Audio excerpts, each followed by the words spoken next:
I just arrived in Nanchang. It's a pivotal point, literally pivotal, because I'm pivoting from here to go south into Hong Kong. Annie has been manning the office in Ningbo. Over the course of the last few weeks, I have refined my my packing and what I need and what I don't need, and I've relayed that information to her. She, in part, has been buying some different components that I feel like I might need, so we are going to stay in Nanchang for the next couple of days while I re-equip, reassess, and she brought me my laptop. So I'm going to do some editing and finally try and publish some of these videos. I continue to record on the road, yet I haven't developed even the first few segments beyond that first video that I've done. So she is a taxi on the way here, and I'm gonna meet her in the lobby, and that's about it.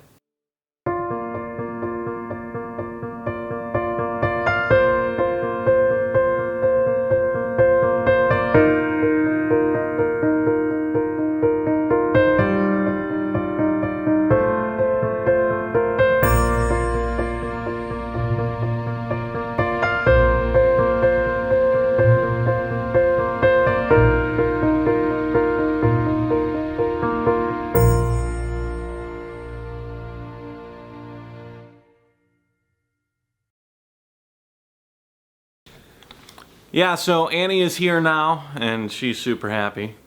You brought a yellow shirt. How about you? Is that yours? Oh, How about you? You don't have more? I don't have any yellow ones. Really? Yeah, remember it got dirty. Hold on. It's 2XL. I think it's yours. This is 3XL. Yeah, that's green. Now you're skinny. Maybe. You want to try? Okay. So we're gonna go to the Giant store, and coincidentally, I have lost about 25 pounds in the last 2 weeks, which is pretty cool. So it means that this shirt now fits me. So we're gonna go to Giant, and they're gonna oil my chain up and clean it up, because that's a really messy job. Even I touch my Yeah, be careful, otherwise you'll toast your t-shirt. right away, right? Yeah. Change it. Think? I think so, because remember last one also with this oil, that's why. Well, I mean, I think I should wear these shirts until they're covered in oil. It just adds personality. They're just going to happen that way. Anyways, let's go. Nice to ride without any shit all over my bike. That's your shit.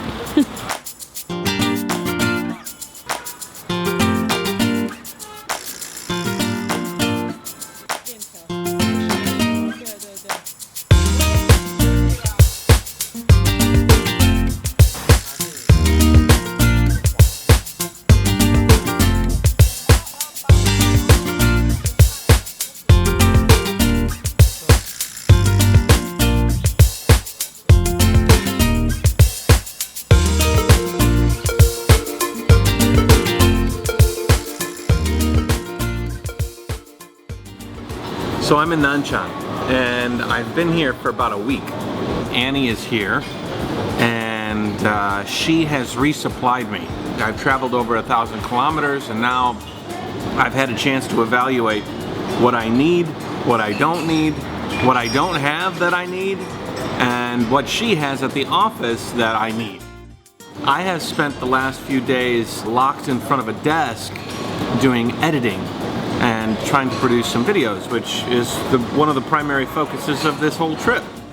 I haven't done a lot of sightseeing. I haven't checked out this city, which is the capital of the Jiangxi province.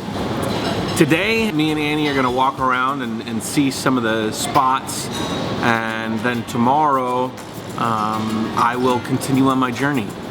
So I gotta give you a little Nanchang video, because otherwise it's just me sitting in front of my desk working on my computer.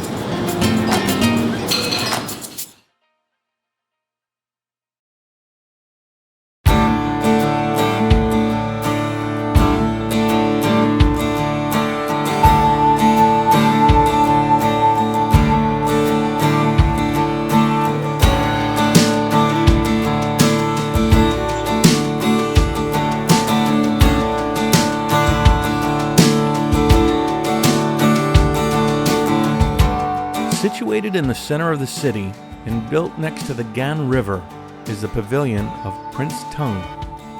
The pavilion, originally built in 653 AD, has been rebuilt over 29 times over the years. The current incarnation sits atop a concrete base intended to symbolize the wall that once encircled and protected the city. This is one of 3 famous pavilions in China and is considered a famous landmark in the city. As Annie and I began exploring the area, something became exceedingly clear. This is a very old pavilion, yet today, in the way a few things in China have become, it's been popularized and merchandised. And instead of having the culture preserved, this beautiful pavilion has become a photo booth, basically. Behind me is the chair where maybe the prince used to sit, and now for 5 kwai, a little under $1, you can sit in that chair and have your picture taken. When Annie saw it, she thought it's kind of sacrilegious. I've been to a bunch of Chinese areas like this. One of them is the Forbidden City and things in Beijing, and those places are historically preserved. And when you go there, you learn and you respect. And here it seems a little bit lacking. The pavilion rises 9 stories, and with each story, it contains painted murals, documents from the present and past, and statues depicting ancient characters and instruments. To be honest, the building itself was quite beautiful. It was the running and promotion of the site that left a bad taste in our mouths.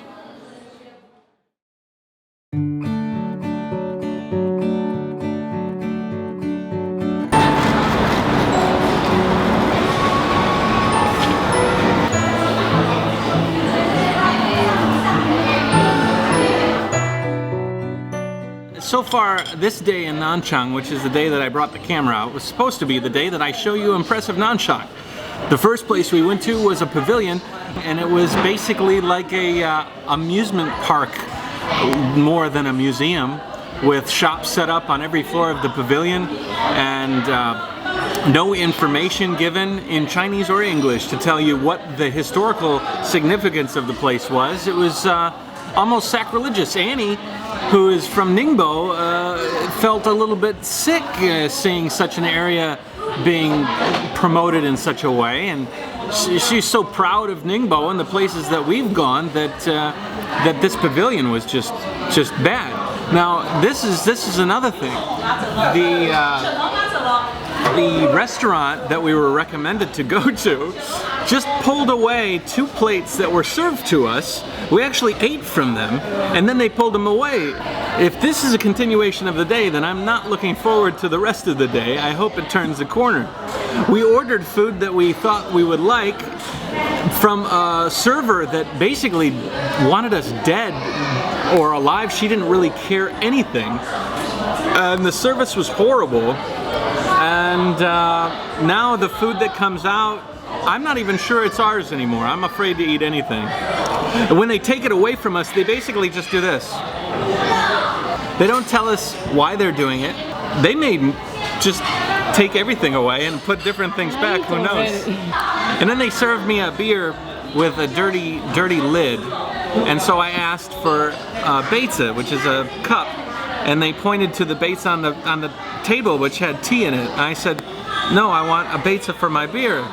And it took her about an hour to figure out something that should have been obvious. You bring out the beer, you bring out the cup. Let's hope things turn around. So how many times do you think you'll come back to Nanchang? This is my first time and it will be my last time. Definitely. Let's eat as quick as we can before they take it away. Yeah.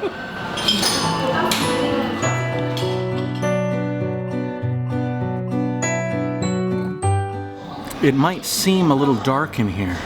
That's because it is. They turned the lights out on us. Probably figured We don't need light to eat, you know? We don't need to feel like the restaurant is open for us to eat in. The bosses, maybe managers and employees are eating a nice dinner. Half of it is the food that they put on our table a few minutes ago and then took off. Luckily, Annie had to sample it before they took it away. They gave us a receipt. Half of the items on the receipt were items that they forgot to cook for us and failed to bring out to our table, and we had to illuminate that to them because they wanted us to pay for all of the items. Maybe, you know, Mrs. Lazy Pants over there will get up her ass and actually do a little work, but either way, this is a restaurant that I will never come to in a city I will never return to. So, all is not lost. Tell to her what? Oh, thanks for all the great service. You all did a horrible job. Oh, He's ready for I that. forgot about that. Another story this morning when we left our 5-star hotel. It was quite a nice sight to see a naked homeless man squatting over the fountain in front of the hotel, taking a beautiful shit, which was very nice. And he just kind of sat there until we exited the hotel, got in our taxi and drove away. For all I know, he might still be there. And it's been like about 4 hours later. So that might be another beautiful thing on a beautiful day to see in Nanchang.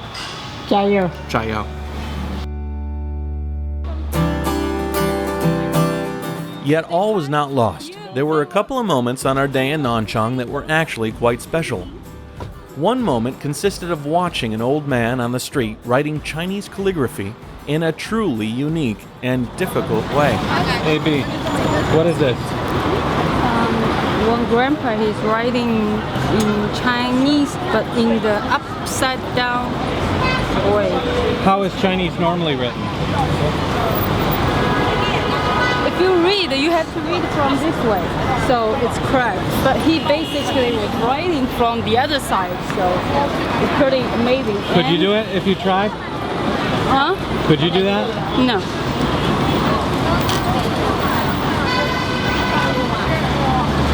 And the thing is, he writes really good. Yeah. And he don't have fingers. And she has no fingers. I already gave him 25 RMB that day, so let's go to get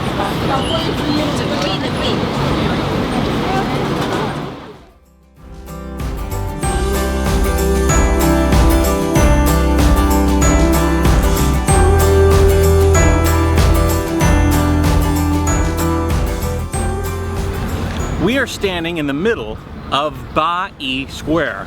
It's Nanchang's People's Square, although there's not very many people here today. It's called Ba-yi Square for a specific reason. On 8th month, which is Ba, August, 1st, Yi, the flag was raised here. A very famous flag in China. The party, the Chinese party, was formed. Zhou Enlai and Mao Zedong had a meeting. It was in Nanchang that all of the groundwork was laid for the future of the party. Behind me, the flagpole with the flag at the top was the place where the people's flag was raised for the very first time.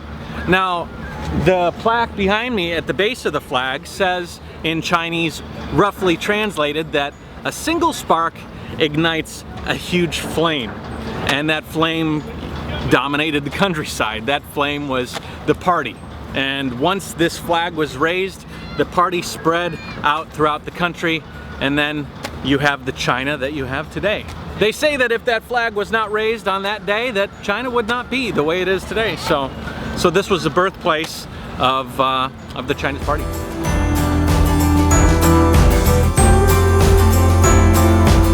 This is kind of empty here, right? Mm-hmm. But what's outside of? Okay, hold on.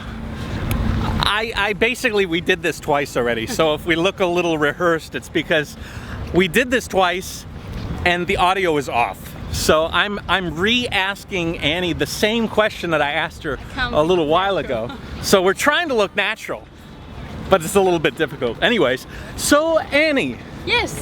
What other places are there in Nanchang but Not maybe Nanchang. Around Nanchang. around Nanchang. One place called Jinggangshan. Jinggangshan, you can say it's like a China party or military base camp.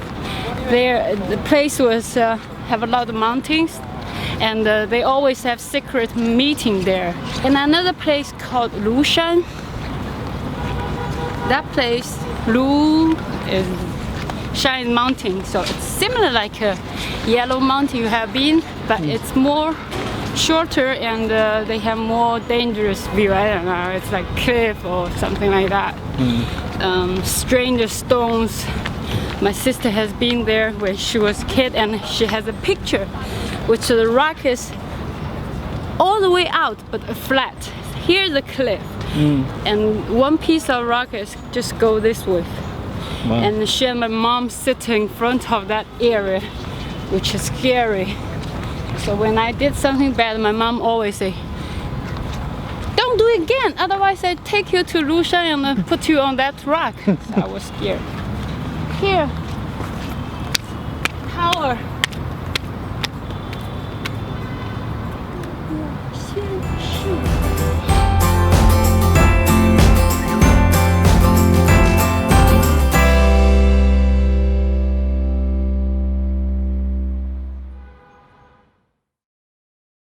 So, how long have we been out?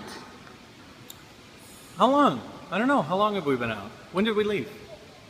11 o'clock? 11? What time is it now? 4? 3, almost 4. Oh, 3, 4 hours. There's a naked Chigai. That is, Chigai means bum, vagrant, homeless man, that was taking a poo-poo out this morning when we left into a fountain. So that was beautiful. And then we had a lovely day, ate a horrible meal, saw a temple that was kind of sold off as a disrespectful just party favor. Then we went to the People Square with no people. And we came back and the naked homeless Chigai was laying down in the same spot. So it kind of speaks to me that nobody really gives a shit about this city. So, you know, if you're homeless and you like to poop in fountains and you don't have any clothes and you're looking for a place to hang out where nobody's going to bother you or tell you to go, and there's a 5-star restaurant, you like to hang out around 5-star hotels, then Nanchang's your place. Pick out your favorite 5-star hotel, find a fountain, take a shit, and have a nap. JaYoe. JaYoe. Add fuel to life.